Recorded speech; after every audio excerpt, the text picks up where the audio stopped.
Let's bring in Democratic Congressman Jason Crow of Colorado. He's a member of the Armed Services and Intelligence Committees and an Iraq War veteran. Congressman, I want to ask you about today's War Powers vote and other topics in just a second. But first, our big story we've been covering here on our air is what happened there in Minneapolis. What's your reaction to this deadly ICE shooting? On a horrible tragedy, my heart goes out to the family of Ms. Good, and we need accountability now. Right? We have a lawless, unchecked ICE force that's been empowered by a lawless, reckless president.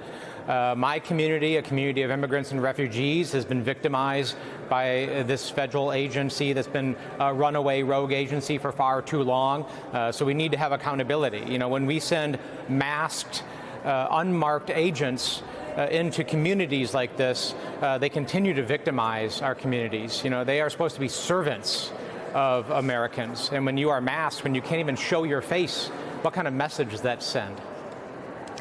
Speaking of accountability and turning back to Washington, this War Powers vote in the Senate this morning looks to be close. Now, Republicans have long touted independence of the different branches of government. You were in that Venezuela briefing yesterday with Secretary of State Rubio, Defense Secretary Hegseth. Based on what you heard, should Congress be exerting its authority here?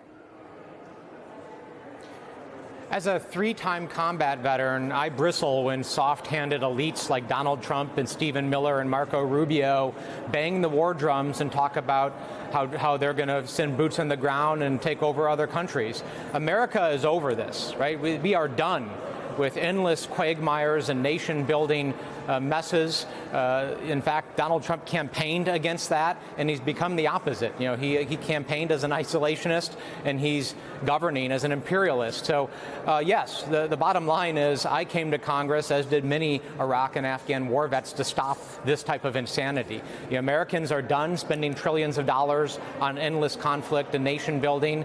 They're done sending their men and women overseas to die and fight to enrich oil executives. I'm done with it.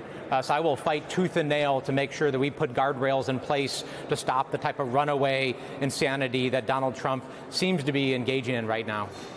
Perhaps influencing today's vote is the comments that the president made last night to the New York Times when he said he expects the U.S. could be running Venezuela for years.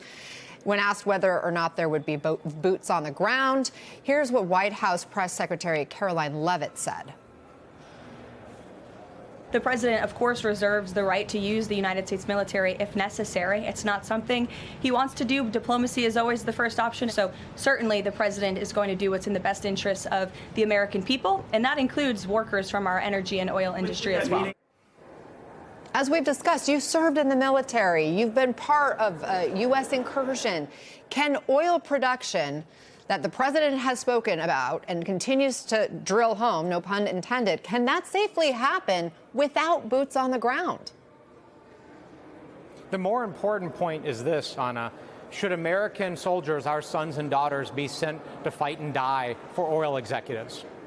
No, they shouldn't. Right? We should fight for our values, we should fight for our safety, we should fight for our allies, for our national security. But I am over sending men and women overseas to fight for our oil companies. It is insane. And it's, you know, I mean, I can't even begin to describe for you the resentment and the anger around America and rural communities and working class communities for sending our brothers and sisters and sons and daughters on these endless military adventures to enrich our executives and D.C. elites. So I'm going to fight against that. And would somebody also please explain to me what exactly we accomplished in Venezuela? Because the drugs haven't stopped. They're still flowing. The Maduro regime is actually still firmly in control. Right? The vice president, who is Maduro's handpicked successor, is actually in control and is cracking down on dissent. It's actually more oppression today than there was a week ago in Venezuela. And they say there's no boots on the ground, so there's no stopping the cartels at this point. Other than spending billions of taxpayer dollars, I would like to know what Donald Trump thinks he's accomplished here. Discussion to be continued here. Congressman Jason Crow, thank you very much for the time today.